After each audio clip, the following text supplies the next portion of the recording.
Vamos abrir a nossa Bíblia lá no livro de Esdras. O tema dessa noite que eu quero compartilhar com vocês se chama A Restauração do Altar. A restauração do altar. Eu quero compartilhar com vocês essa palavra porque foi muito forte comigo. Alguns dias o Senhor já vem ministrando. Às vezes eu saio para dar umas caminhadas de manhã, eu boto o fone de ouvido e vou ouvindo essa palavra, vou ouvindo algo sobre o Espírito. E algo que me chama muita atenção, que eu gosto dessa passagem, é Levíticos, que fala sobre o sacerdote Eli, sobre o profeta Samuel, que ele julgava o povo na época, né? Só que com o tempo Eli começou a perder o foco. Esdras 3:3, vamos lá. Apesar do receio que tinham dos povos ao redor, construíram um altar sobre a sua base e nele sacrificaram holocausto ao Senhor, tanto os sacrifícios de manhã como da tarde. Eu quero compartilhar com vocês duas situações que nós vivemos na igreja. Duas. A primeira se chama serviço. A segunda se chama sacrifício. E é algo muito importante, irmão. Me chamou muita atenção. E eu preciso compartilhar isso. O que quer dizer o serviço para nós no reino? O serviço, nós servimos as pessoas. E o sacrifício nós damos a Deus. Sacrifício significa entrega, oferta. Num todo.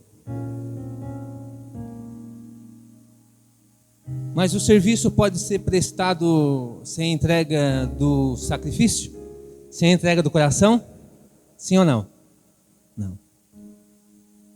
Você vai servir uma pessoa de contra a vontade, né? Estou te servindo, eu vou te dar uma carona para a igreja. Mas eu vou dar uma carona só para dizer que eu sou religioso, né? O pastor me vê e orar por mim. Não, o sacrifício é o verdadeiro ato de entrega a Deus. Então nós temos esses dois temas, duas situações na igreja: o serviço e o sacrifício. E eu quero começar falando sobre a recuperação do altar. Para que nós possamos ter essa questão do serviço aos irmãos e o sacrifício, a entrega a Deus, nós temos que perceber se nós não estamos invertendo esses valores, essas situações, porque muitas vezes nós estamos servindo a Deus e se entregando aos irmãos. E nós vimos muito disso aqui, né? Os pastores, alguns irmãos, eles se doam para a igreja. Eles se entregam, eles disponibilizam seus bens, seus carros, talvez alimentos, as suas casas. E muitas vezes essa questão tem pessoas que nos prejudicam, tem pessoas que nos decepcionam, né? Quantos já serviu pessoas no ministério, né, e já foram decepcionados? Levanta a mão para eu ver aí. Eu também. Às vezes tu ajuda pessoas, né? Faz o teu serviço e as pessoas te decepcionam. Você se consome em ajudar a pessoa, você se cansa. As pessoas, às vezes, elas te sugam, né? Então é algo muito delicado. Lidar com pessoas é delicado. Requer muita fé. Requer muito fogo de Deus. Requer muita sabedoria do céu. Deus é bom. Diga comigo, não o serviço, mas o sacrifício. Então, em primeiro lugar, é o sacrifício. Eu quero, se você estiver frio hoje, se você estiver com necessidade de acender essa brasa, é isso que eu quero passar para você hoje. Eu trouxe um isqueiro aqui. um isqueiro celestial e nós vamos acender essa brasa hoje. Amém? Amém? Então o serviço você entrega para as pessoas, o sacrifício você entrega para Deus. E você espera receber algo de quem você entrega, de quem você se entrega, não é mesmo? Você espera receber algo daquele que você se entrega, não apenas daquele que você presta um serviço. E é assim que funciona com Deus. Eu sei que Ele é fiel, eu sei que Ele me ama. Eu sei, se eu entregar a minha vida para Ele como oferta, como um sacrifício, Ele vai vir. Isso se chama restauração no altar. Esdras, naquele tempo, eles estavam construindo os muros, eles vieram da Babilônia, o povo. Coloca de novo ali, por gentileza.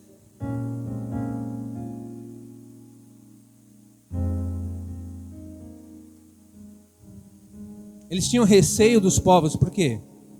Eles estavam levantando as bases do altar, construindo os muros, depois iam construir o templo que estava em ruínas. Mas existiam povos que ainda queriam caçá-los, pensando que o povo de Israel tinham sido exterminados. Então eles estavam construindo as coisas do Senhor novamente, mas estavam vigilantes, estavam atentos com os povos que tinham ao redor. Construíram um altar sobre alguém pode ler para mim? Sua base. A necessidade de restaurar o altar. O altar, na época, como é que funciona? É tipo uma lareira, assim, uma churrasqueira. É tipo um tacho. E desde a inauguração do templo, foi Deus que acendeu o fogo. O sacerdote colocou o sacrifício, Deus que acendeu. Ele consumiu o holocausto. E desde então, nunca mais o fogo deveria se apagar. Vamos abrir a Bíblia lá em Levíticos 6, do verso 9 ao 13.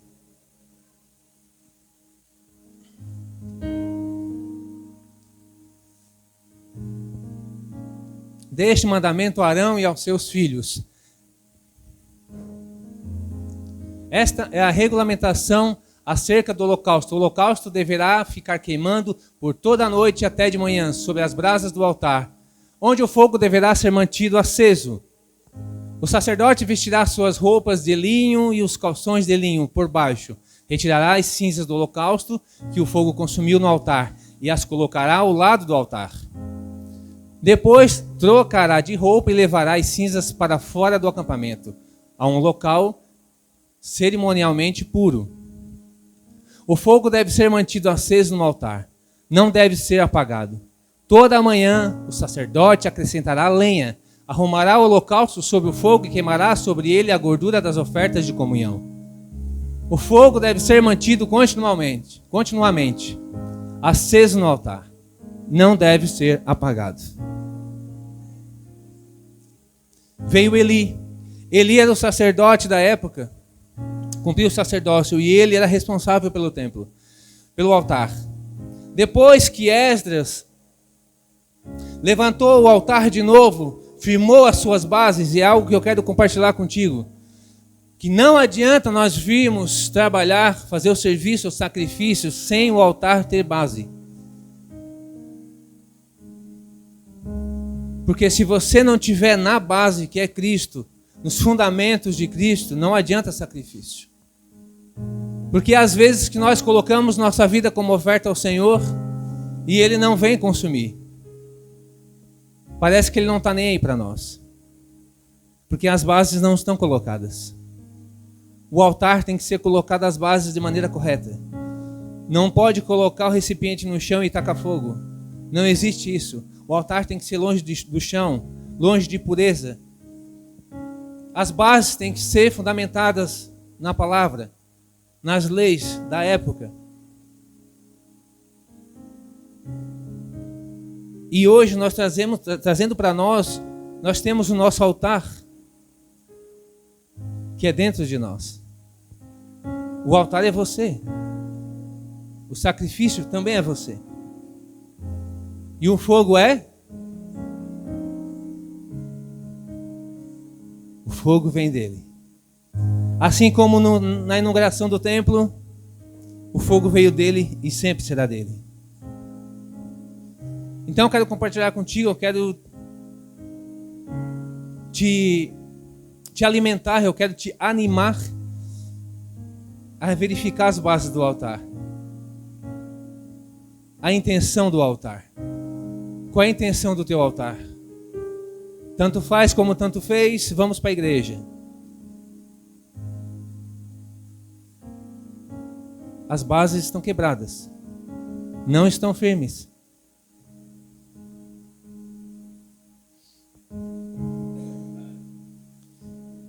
E Eli, o sacerdote Eli, ele já tinha perdido o foco já. Por 40 anos ele julgou Israel. E ele perdeu o foco. E o altar que tinha que colocar lenha todos os dias, não podia apagar o fogo de forma alguma. Eli tinha 2 filhos, alguém lembra aí? Hofni e Finéias. Pensa nos meninos abençoados. Eles iam para as baladas e no final de semana, aí voltavam para alinhar o altar do Senhor. Fazia tudo de errado. E o altar era aquele momento que tinha ali, em cima uma chapa para colocar o holocausto, o sacrifício. E eu vou explicar para você como é que funciona. Todas as manhãs, o sacerdote ou os 2 filhos de Eli que também eram sacerdotes, eles tinham que ir lá, do meio da, digamos, vamos chamar de churrasqueira ali, né? Do meio ali eles tiravam as cinzas. Repunham lenha.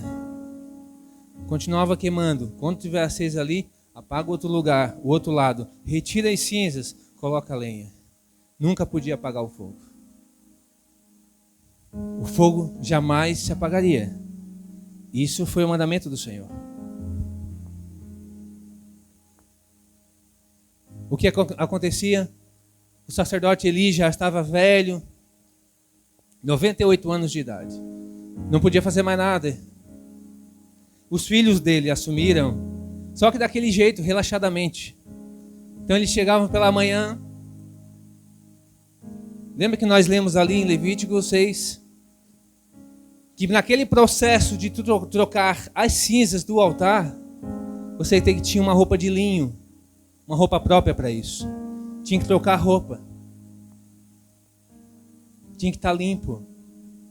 Você tirava as cinzas, porque cinzas significa o que já foi passado, o que já foi queimado.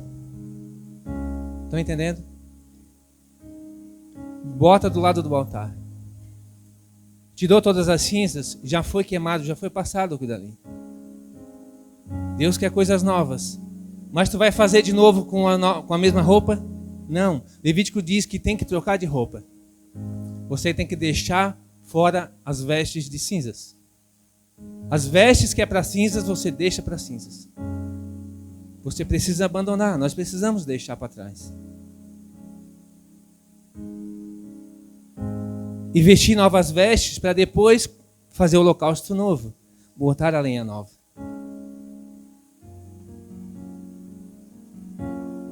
Essas são as bases do holocausto, do altar.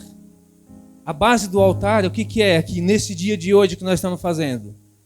O que nós fazemos como um cristão? Nós oramos? Sim, né? Nós adoramos, intercedemos, cantamos, né? Lemos a palavra, meditamos na palavra. Como diz o irmão Eduardo, às vezes a gente pula, às vezes não. Às vezes nós temos lenha suficiente para o altar, mas às vezes nós não temos também. Eu sei que você já passou por isso. Muitas vezes você veio para o culto quase que apagando. Você veio frio, não querendo vir. Nós temos momentos na vida que nós estamos frios. Às vezes nós não queremos participar das coisas. Às vezes nós não queremos ver ninguém, não queremos conversar com nossos vizinhos, nós não queremos fazer nada. Às vezes nós estamos só na cinza, só aquela fumacinha saindo, igual o final de churrasco, né? Só a fumacinha saindo.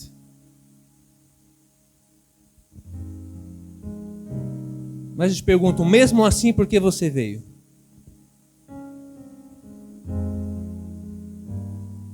Por que nós viemos para cá?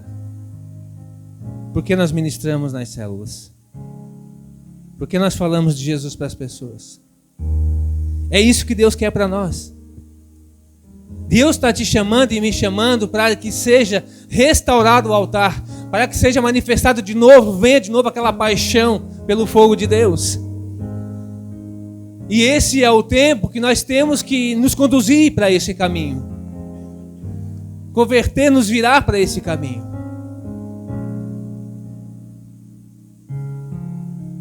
Vocês lembram da mensagem do Edgar de domingo? Eu não estava aqui, mas eu sei porque eu li aqui. Da missão. Lembra de Filipe? Filipe, ele foi chamado, tinha uma missão para ele. Então ele desceu para encontrar o eunuco, simplesmente para falar sobre Isaías, que ele não estava entendendo, sobre o Cordeiro de Deus que ia ser morto. E o eunuco disse: aqui tem água, me impede de ser batizado? Ele: não, nada te impede, vamos batizar, vamos, se joga aí. Mergulha aí, vamos subir, vamos embora. E a Bíblia diz que assim que o eunuco foi batizado, Filipe foi trasladado. É ou não é? Amém? Ele sumiu. Foi 60 quilômetros para outra cidade. Você crê nisso? Então por que Deus não me transporta daqui hoje lá para Floripa? Lá para Manaus. Para eu pregar lá para os irmãos, já pensou?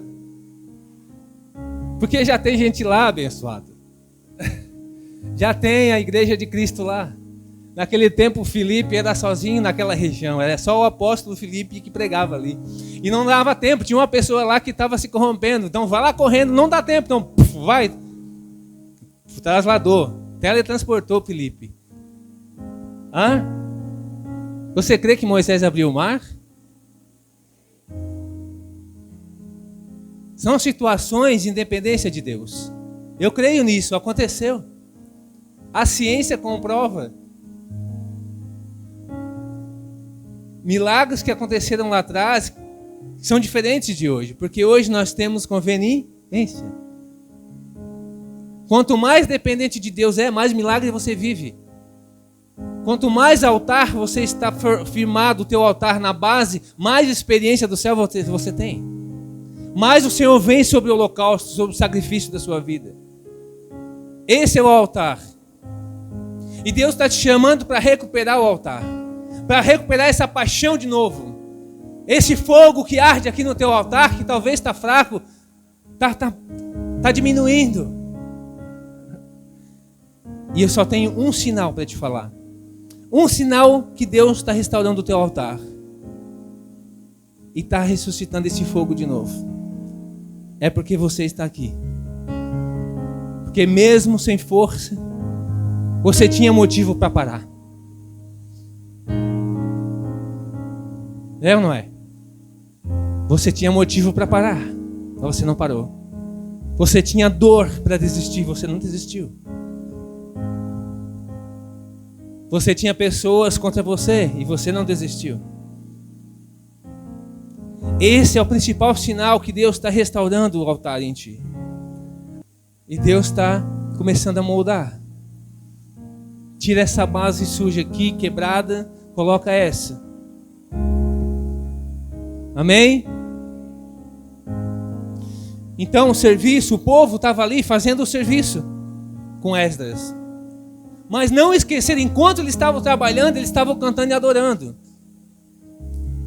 Eles estavam vigilantes, firmaram suas bases sobre o altar. Tu imagina se eles começassem a trabalhar, fazer a parte do serviço sem o sacrifício a Deus. É em vão. É tudo em vão. Às vezes nós trabalhamos, nos cansamos, né? Você lembra de Caleb? Josué e Caleb? Eles viveram junto ao povo no deserto. Amém? Por quanto tempo eles caminharam no deserto? Algum teólogo aí? Quanto tempo? 40 anos. Então pensa, naqueles que tinham idade, assim, tipo a minha idade de 28, assim. Ah, sorrisinho, mano. Tá, tudo bem. Aquele que tinha as idades de vocês assim, né, mais jovem que eu, 40, pensa, começaram a estar no deserto 40 anos depois. Eles ficaram velhos. Amém ou não amém? Então todo o povo, olha assim, entenda, todo o povo do deserto não entrou na terra prometida. Por que eles ficaram dando volta no deserto 40 anos? Que podiam no primeiro dia já entrar na terra. Por causa de uma coisa, murmuração. O altar deles se esfriou. E eles não quiseram mais buscar o sacrifício, dar o sacrifício a Deus. Começaram a andar por conta. Eu não vou mais na igreja. Eu não vou mais visitar os irmãos. Não vou mandar uma mensagem para ele. Vou viver minha vida aqui. Tá tudo certo. Né? Que se dane todo mundo. Aí por isso que eles não entraram na terra prometida. Os novos ficaram velhos e não entraram. Aí tinha duas pessoas. O Caleb era mais esforçado, Josué era mais de boa. Só que o Caleb lá com seus 80, né? E ele disse, eu que velho? Sai na INSS daqui. Não quero aposentadoria. Eu ainda tenho vigor como se fosse de 40. Mas os jovens que estavam no deserto, eles assumiram a terra prometida. A próxima geração entrou. Amém? Vocês estão aqui?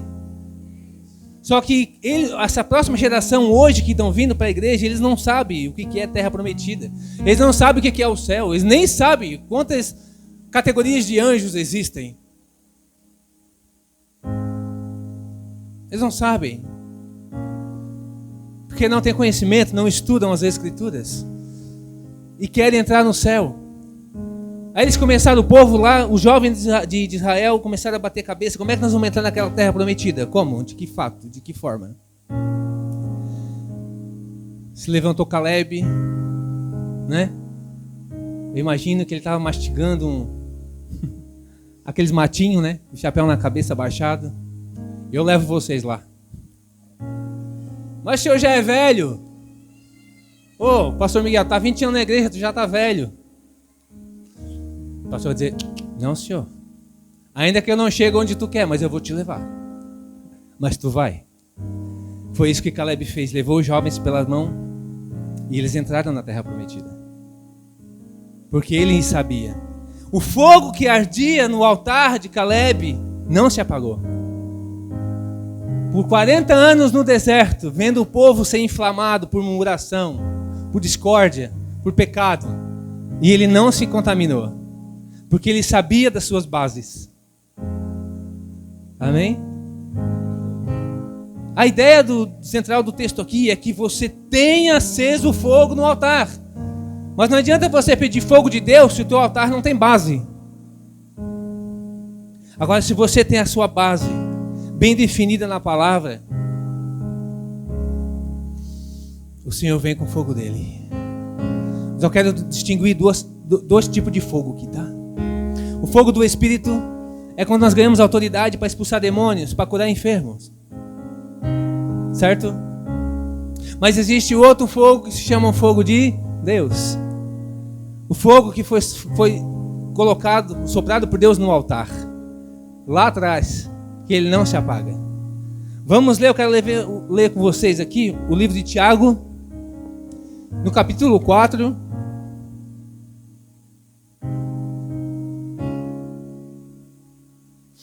Quatro, 7.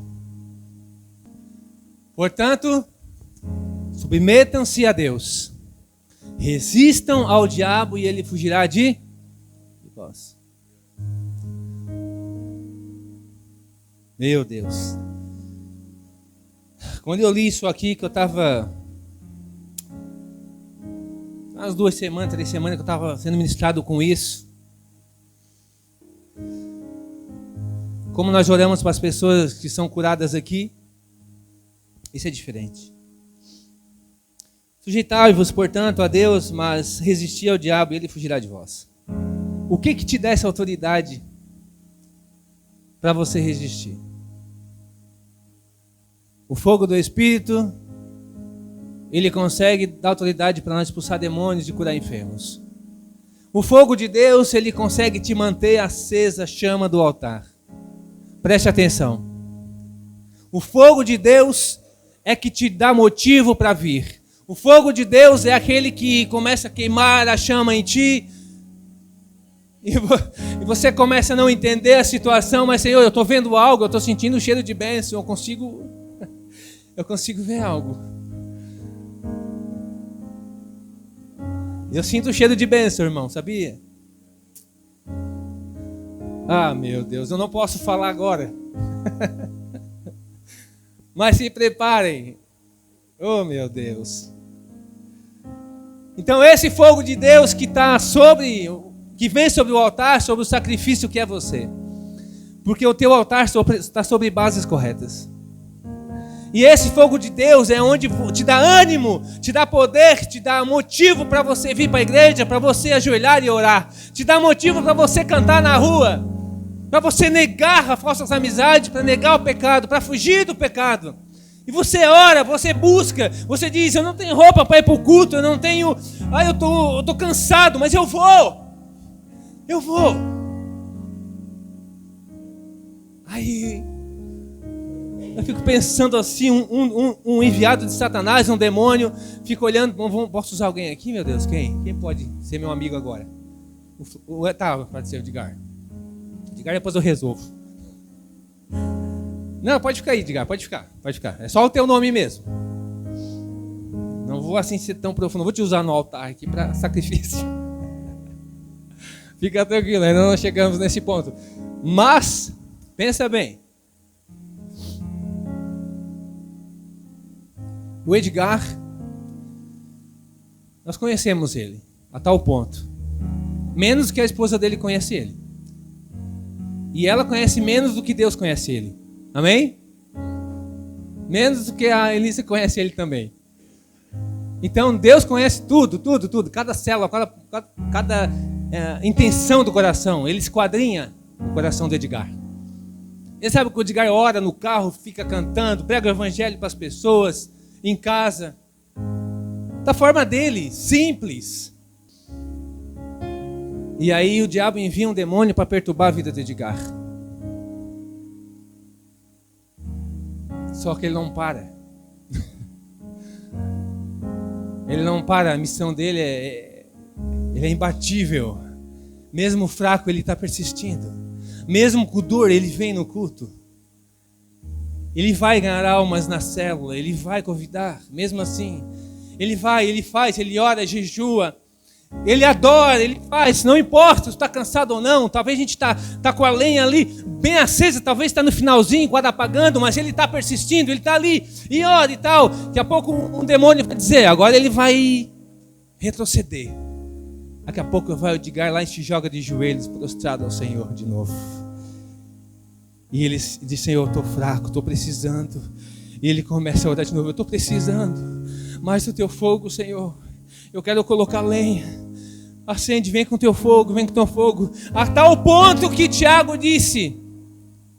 O diabo vai olhar para o Edgar e disse, ai, cara chato. Vou embora. Vou fugir dele. Ele chega lá e diz, não, aquele cara não dá. Essa autoridade é do fogo de Deus, que ele diz, resistir ao diabo e ele vai fugir de vocês. Você não vai dizer, diabo, sai da minha vida. Não é isso. O fogo de Deus é sobre o altar, é sobre você. É aquilo que queima aqui dentro, que em forma alguma você vai deixar Deus. Em momento algum você vai dizer, Senhor, não quero mais o Senhor. Não importa, em cima ou embaixo, é com fé ou sem fé, você está ali. Senhor, me ajuda. Porque às vezes a circunstância da vida nos leva a dizer não. Quando dizer não é a opção, mas a fé te pede um sim. E pela fé você diz, sim, Senhor. Pedro disse para Jesus, Jesus, eu sou pescador há mais de 30 anos. Eu sei que aqui não tem peixe. Tu vem falar para mim? Mas pela fé, Pedro disse, mas sob a tua palavra. Nós não estamos aqui por nós. Não é pela experiência 15, 20, 30 anos de igreja, não é por isso. Nós estamos aqui pela palavra dele. Porque ele disse que estaria conosco todos os dias. E ele bem sabe os pensamentos de vocês. Ele sabe que vocês precisam. Desde 1 centavo a 1 milhão, se você precisar. Se for o propósito do Senhor. Amém? Ai, meu Deus. Imagina você com um altar, a sua vida como sacrifício. Imagina um altar igual aquele que diz Isaac, né? Você ali em cima esperando Deus te consumir.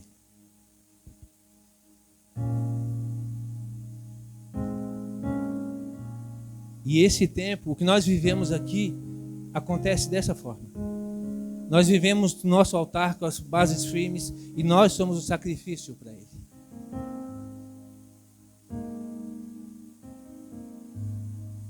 Porque sacrifício não requer coisas boas. O nome já diz sacrifício, é sacrificante, é maçante, é moído, é doloroso. E você está ali como um sacrifício. E dia após dia passa e o Senhor ainda continua com o fogo dele, queimando o sacrifício. E quando Deus vem com uma palavra para nós, quando Deus nos visita na adoração aqui coletiva, Ele começa a nos levar para um ambiente individual.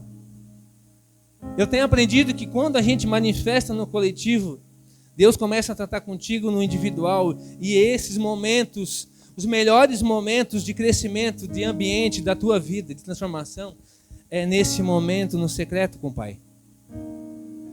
E tu acha que Deus tem negado e não tem visto o teu esforço? O secreto, Jesus diz, né? Quando tu entrar no teu quarto, fecha a porta. Porque o teu Pai que te vê em secreto, Ele vai te recompensar. Ele não só te escuta, mas Ele te vê, mesmo tendo paredes em volta, Ele sabe que tu está lá. Do jeitinho que você fica. Talvez sentado na sua cama. Talvez um momento de memória celestial, você está lá no céu, no teu serviço lá, né? Tu está trabalhando, mas a tua mente está lá no céu. E Deus está falando contigo.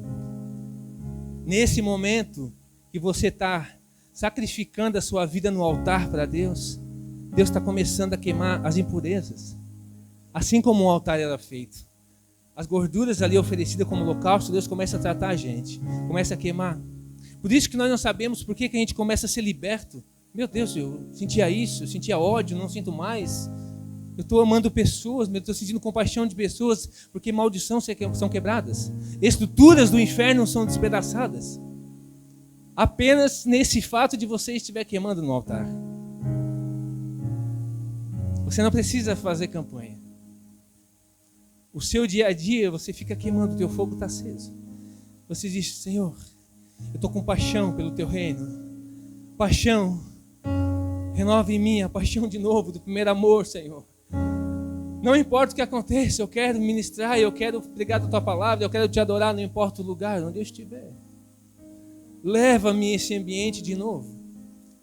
Deus começa a te mudar. É verdade. Meu Deus. Deus começa a tratar. Aí você começa a ser perdoado, liberar perdão. E as coisas no ambiente celestial começam a mudar. E aí você não entende porque você ainda tem paz. Mesmo que tudo em volta parece estar caindo. Aos olhos carnais você não vê, mas no espírito você está tranquilo. E você diz, eu sei quem tenho crido.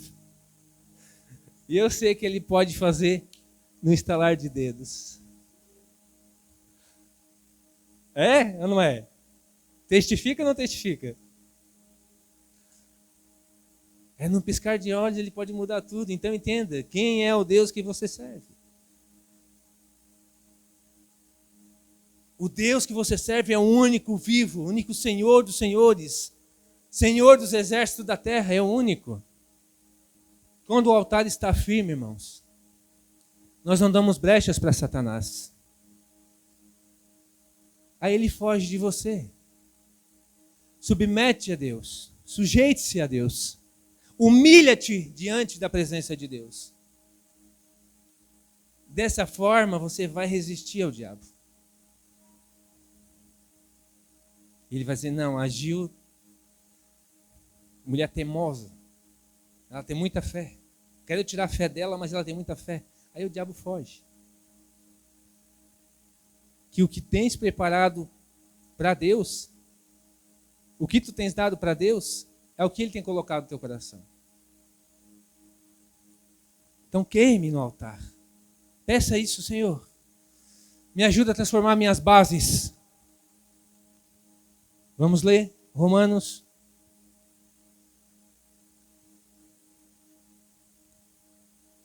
Vocês estão aqui, irmãos? Sacrifício vivo. O próximo ponto no que nós queremos aprender aqui é sobre o sacrifício vivo. Romanos 12, versículo 1 e 2.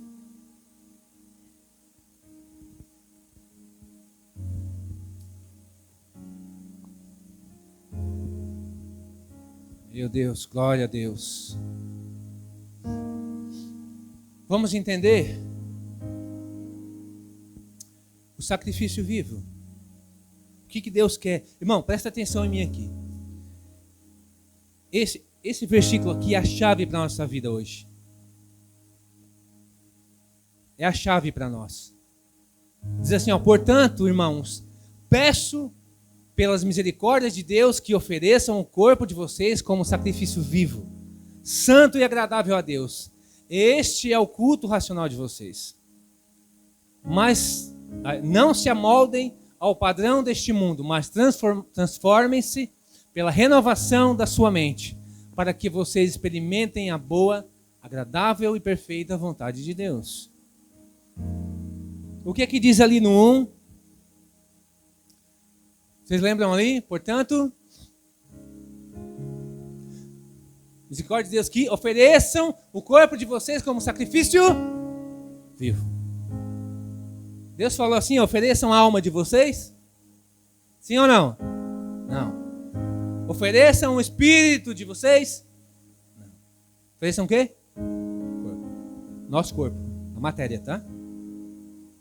Sacrifício vivo. Às vezes é pesado, mas é isso. Nós temos que rever as nossas bases.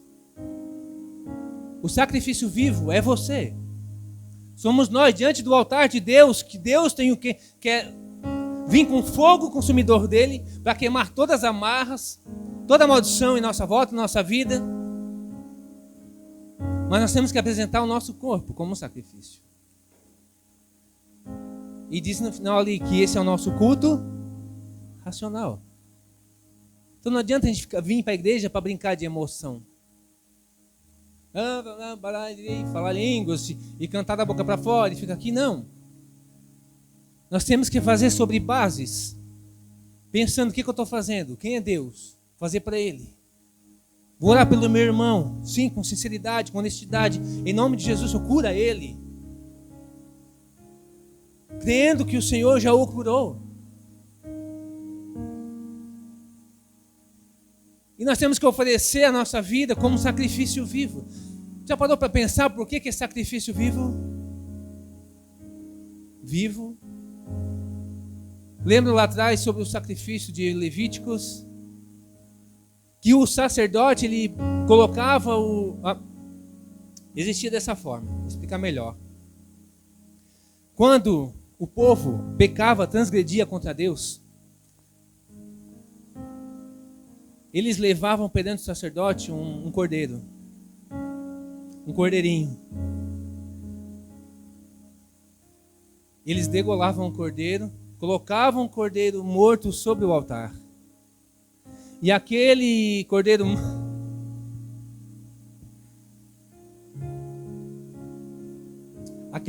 morto, ele representava a nossa vida.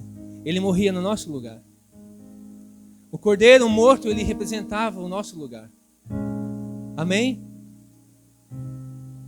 Era para nós ser queimado no sacrifício ali no holocausto. E Deus ainda deixou uma lei, pode trazer um cordeiro no lugar. Daí o seu pecado vai ser perdoado. Era dessa forma. Só que o cordeiro que era colocado no altar ali, ele era degolado primeiro. E ele era colocado no altar morto. Diferente de agora. Onde lemos em Romanos, a nova aliança, na antiga aliança o cordeiro era morto. Na nova aliança o cordeiro é vivo. O sacrifício é vivo. A alusão que fez lá atrás foi do cordeiro que foi na cruz por nós. Jesus. Hoje nós não precisamos levar cordeiros para um holocausto, porque Jesus já foi por nós. Ele já fez isso, ele se entregou, era para nós estar lá naquela cruz.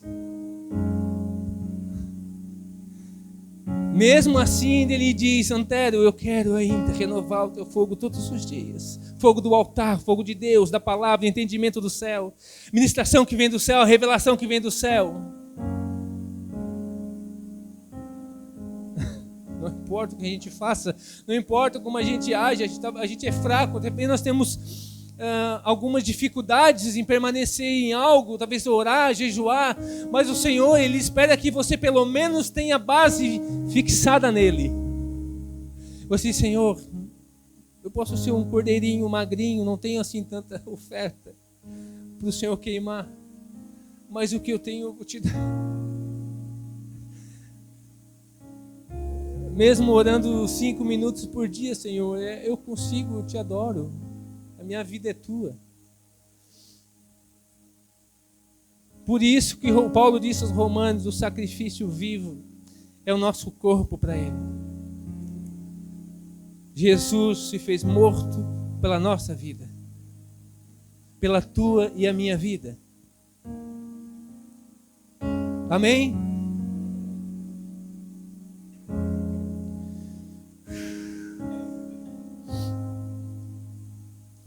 O que nós temos que fazer, irmãos, para manter o fogo aceso? O quê? Quando a gente faz um fogo, o que nós colocamos ali para acender o fogo? O que é? Lenha. Assim como no tempo lá antigo, era colocado lenha. E a lenha não acabava. Pensa no negócio. Da onde tirava tanta lenha? E a lenha não acabava. E o altar era 24 horas. 24 horas. Quando você for repor lenha nova, as coisas velhas se passaram. Tira as cinzas. Deixa de lado. Se acaso o inimigo vier te lembrar das tuas cinzas, entenda isso. Entenda que Deus está vindo com renovo no teu altar. Com o fogo do renovo. Porque às vezes nós estamos caminhando, né? E o Edgar está ali, caminhando na fé. E daqui a pouco vem o inimigo e começa a lançar flechas, dardos inflamados, lembrando ele de coisas passadas. Né? Para tentar fazer com que ele desista, com que ele pare. Mas quando tem lenha no altar, meu irmão,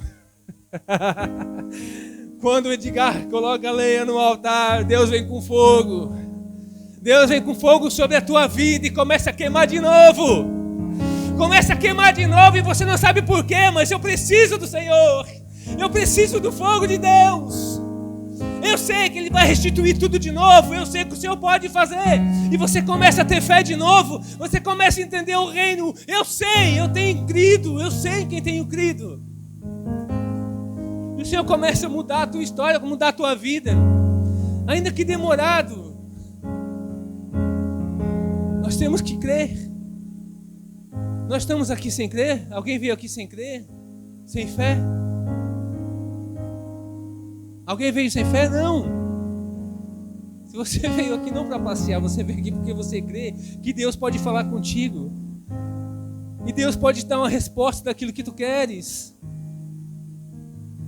Vocês lembram de Daniel? Que as maldições das regiões celestiais atrapalharam a bênção dele. Vocês lembram disso? Continue.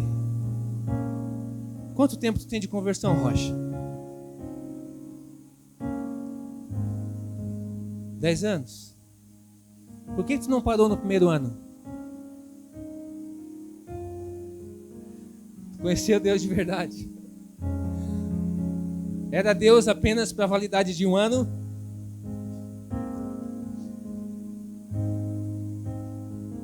Por que a gente às vezes tem tanto tempo na fé? E por que tu não larga numa vez? Por que nós não desistimos? Porque nós temos visto milagres. Nós temos visto, né? A transformação de vida. Coisas que acontecem que a gente pensa, mas não faz sentido. Deus às vezes Ele espera, Ele deixa calma. Calma, Tiago, calma, relaxa. Deixa a tempestade bater no barco, não tem problema. Mas Ele está no barco contigo. Ele está no barco. Quando você tem as bases do altar firmadas, não adianta.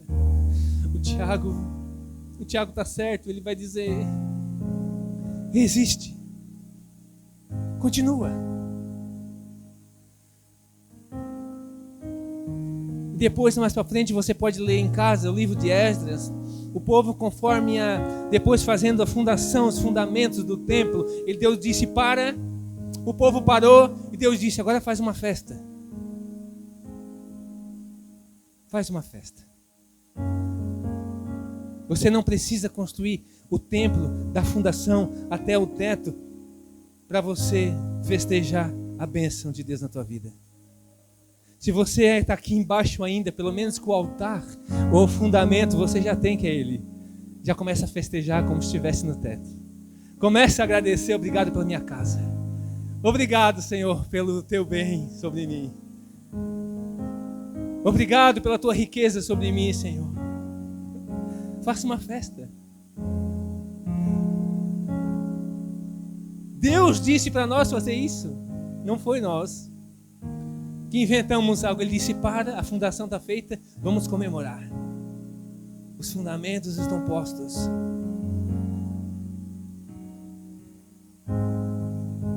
Você vai chegar no seu quarto e você vai glorificar.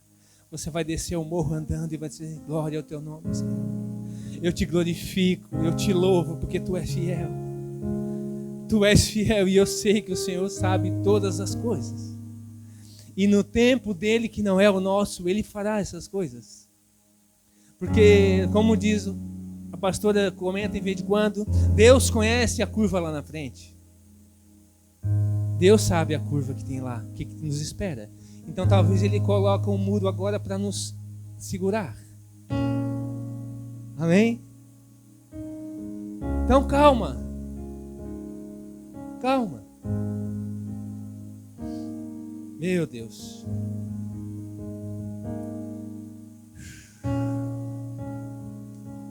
Dá um glória aí. Glória a Jesus.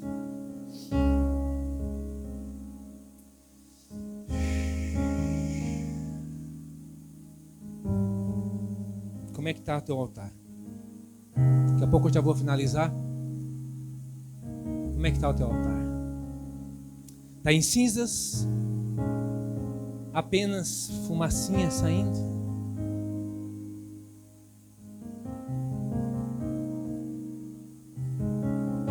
Está só com uma madeira pegando fogo ali?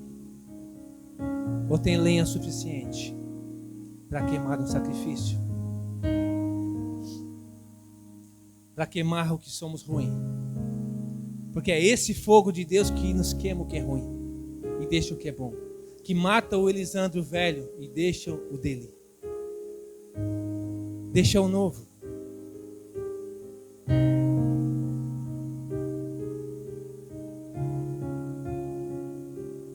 Amém? Vocês estão aqui? Ai, meu Deus.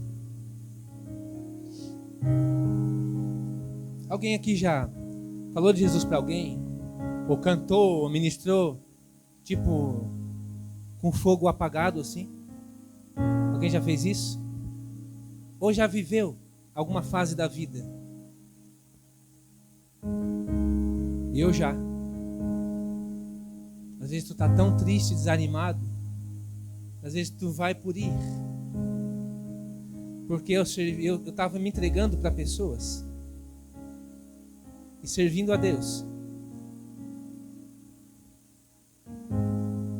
E Deus quer que nós servimos as pessoas e nos entregamos a Ele.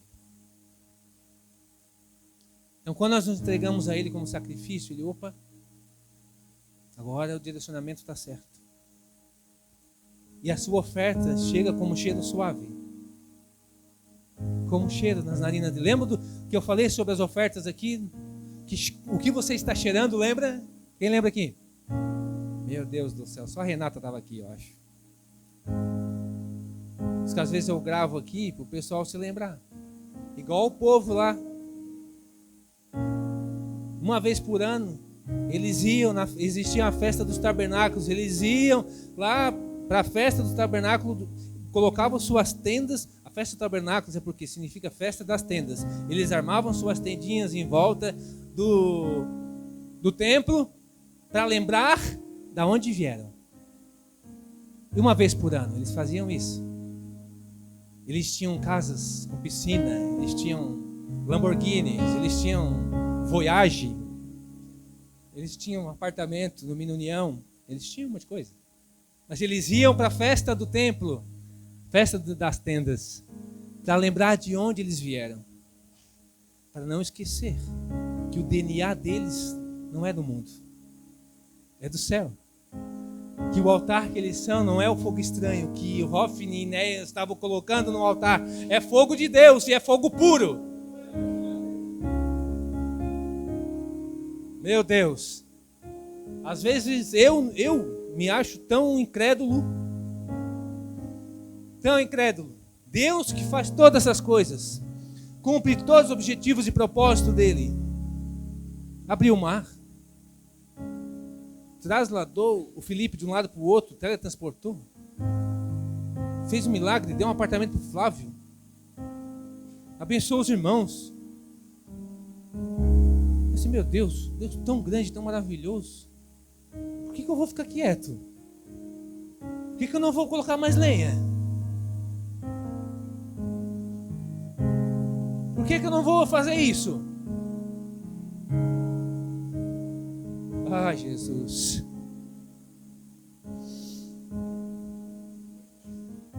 Dá uma glória a Deus para eu ver se tu está vivo aí. Oh, meu Deus. A sentinela.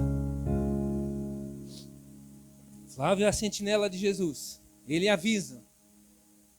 Avisa o inimigo.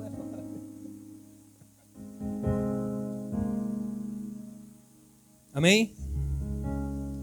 Tinha 2 folhas, já é 9 horas, eu vou ter que deixar outra folha para outro dia, tá bom? Mas você continua com a lenha queimando, não deixa apagar. Depois a gente continua. Vamos colocar de pé?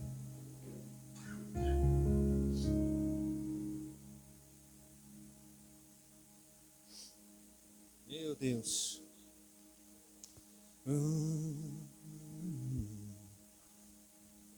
Você sabe que eu sou do reteté, né? Sabe que eu tenho uma porção na minha mão aqui, né? Ninguém quer, meu Deus, ninguém disse amém. Quando fala que Deus dá porção para nós, você tem que receber. Amém? E eu vou fazer o que eu sempre faço. Eu quero orar por você. Eu quero orar por você. Eu quero chamar os irmãos que tem lenha aí para distribuir essa lenha. Amém? No coletivo. Eu quero orar por ti. Para que o Senhor venha soprar essa cinza nojenta do teu altar. De coisas que já passaram. E a lenha nova vai ficar no lugar. E o Senhor vai começar a sentir um cheiro bom vindo de você, do seu sacrifício. O plano de Deus não mudou. Escute. O propósito de Deus não mudou. Não importa se você está aqui ou está lá. O propósito dele é o que interessa. O propósito de Deus é o que interessa. O Deus que te serve pode fazer todas as coisas. Pode restituir todas as coisas.